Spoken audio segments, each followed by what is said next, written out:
What's up, everybody? Welcome to Podcast Now. I'm Alex, and I'm here today to review Kingdom Come Deliverance. So Kingdom Come Deliverance is a game made by Warhorse Studios, published by Deep Silver, and is a historical fantasy kind of game taking place in 1403 in Bohemia. Now, that's pretty much the setup for this game. So I'm going to be brutally and truthfully honest with you guys. This is one of the hardest reviews, maybe the hardest review I've ever done for anything on this channel. This game is so mixed for me. There are so many things I need to say about this game, and I'm sure some people are going to get mad. This is just my opinion. This entire thing is just me talking. Other people may have their experiences. Kingdom Come Deliverance is an incredibly mixed up game. A game that has so many positives and a lot of things going for it, but also so many negatives, making for probably one of the most frustrating gaming experiences I've ever played. Along with the game itself, this game, let's talk about, we'll go through a couple positives, a couple negatives, and just keep bouncing back and forth. The concept of this game and what it's trying to do, its setup, its premise is really good.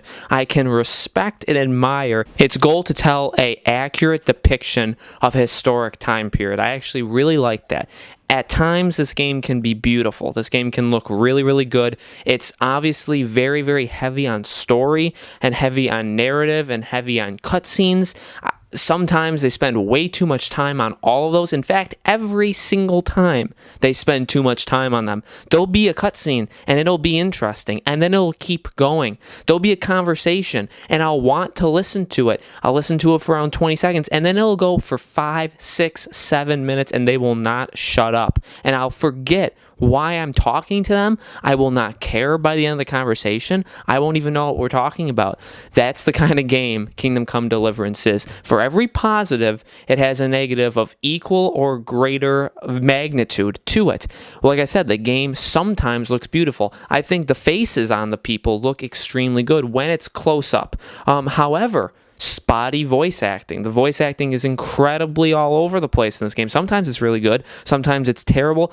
I was live streaming the game a couple days ago, and one of the voice actors was playing a very old man. He didn't have an accent, and he sounded like he was like 20. It just didn't fit the role. I've never actually seen that from a modern day game that just sounds so off in terms of the voice acting. The graphics looks beautiful. However, at times it looks terrible. They try and go big scope several times. They try and have the camera explore different areas, and the areas will sometimes look really bad, poorly rendered, clipping, unloaded parts of the game. There is a lot wrong when you look at this game. There's just a lot wrong.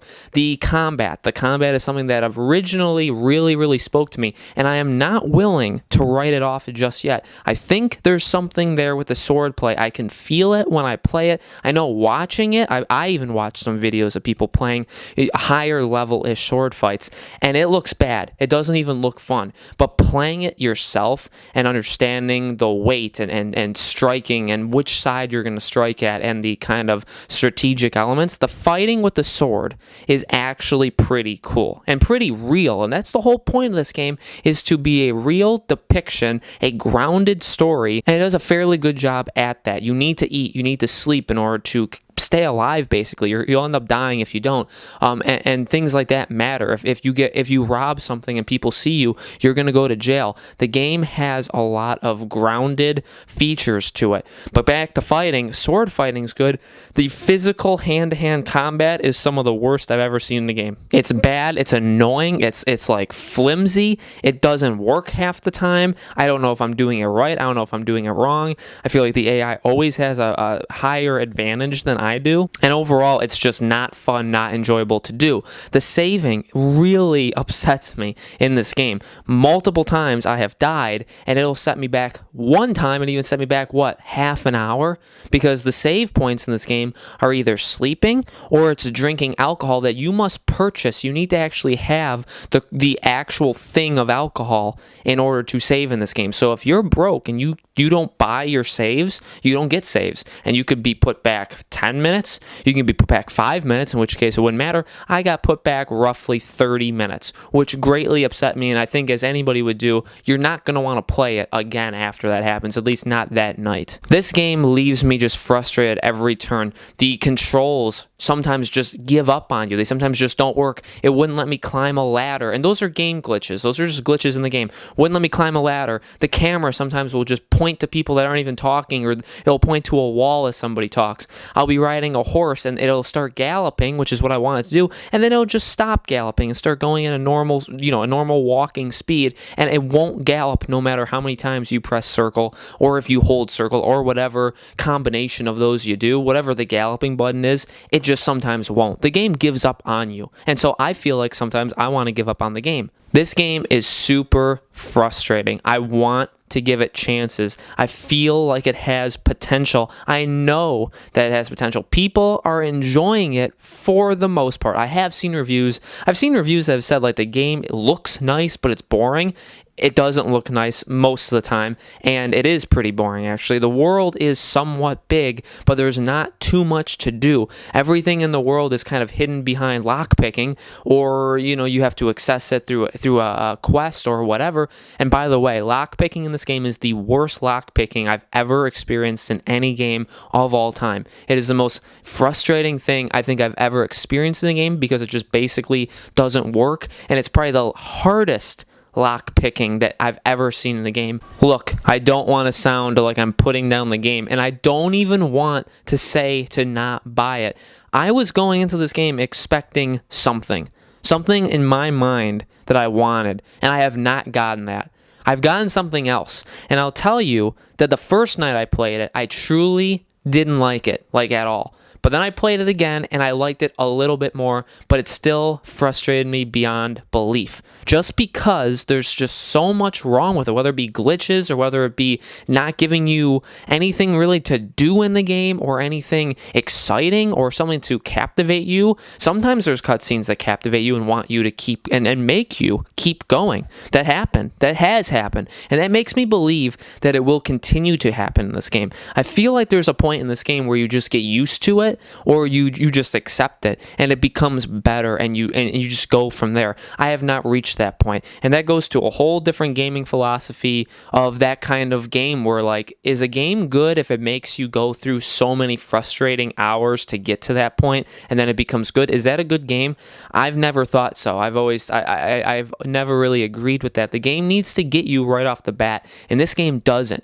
This game, I want it to be good, and I'm hoping for it to be good. And by the way, I am not writing this game off. I'm going to still play it. I'm going to give it more hours of my life, and I want to invest my time in it. I want it to be good, and I'm going to put as much time into this game as I can and hope that it gives me something back.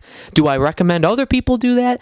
Right now, honestly, I can say no. I don't think this is a game that, firstly, just any old Joe can go and pick up. I think you need to want to get this game. This is not a game you go to GameStop and you look at their shelves and you say, I'm going to give this a try. You are going to bash your head into a wall, and then when you're dead, your son or whoever relative is going to return the game for you. You need to know the kind of game you're getting into, and I don't think I did. And I think after the first couple hours, once you start getting more used to it, it becomes a more tolerable experience. But if you do not know what kind of experience you're getting into, then I do not think you're going to enjoy this game. This is a game you need to like, and you need to know about, and you need to be ready for, because this game just operates differently than most games. I understand it's an indie game. I understand it was crowdfunded. I understand it's a small team, but there's just so much wrong with it. Having 38 gigs of a patch within the first 3 days is unacceptable. 38 gigs within 2 patches is unacceptable for any game.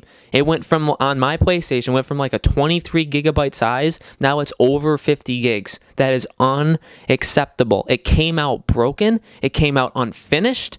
And it's still unfinished, by the way. And I hope that it gets better. I want it to get better. But right now, I would not recommend this game to just the average person. If you're really into it, if you are going in and you know about this game, maybe you'll enjoy it. we're doing a giveaway on it, and I don't want to sound hypocritical because, oh, well, look, we're giving away a free game. We're also saying that the game isn't good. I don't know if the game's not good. I'm personally saying I'm not enjoying the game enough to give it a good score, quote unquote, because we don't give scores on this channel. We just say whether or not we think you guys should get it. I think it makes it more black and blue that way, and I kind of like it. So I'm not going to give this a score, but I would just say to the average person, I don't think this game should be bought. I think to some people this game should be bought. I'm happy to give it away to somebody, and I think somebody who's going to enter the giveaway for this game is somebody who wants the game, and I think they will enjoy it. So I don't think this game is terrible. I don't even think it's bad. I just think it's one of the weirdest and strangest games that have affected me personally in a very long time. And it's actually made for quite interesting stories, quite interesting live streams, and quite interesting videos, which I guess I couldn't have asked for anything more. So that's what I think about Kingdom Come Deliverance. A truly strange experience so far, but I'm going to play more of it. Let me know in the comments below. What do you guys think of Kingdom Come? Have you seen anything about it? Does it get better? I feel like it will. I feel like I'll enjoy it more. But for right now, where I stand, where I am in my mind, the review for it stands. It could change in the future after I sink another 20 plus hours in this game, but that's what I think. But let me know what you guys think of this game, or let me know what you've seen about this game in the comments below. Make sure to subscribe to our YouTube channel, Podcast Now. Like and share the video. Again, we're giving away the game. Go enter the giveaway. If you still want the game, that's awesome. We are going to be very happy to give it to one of you guys. So go enter our giveaway, and I will see you guys on the next game review.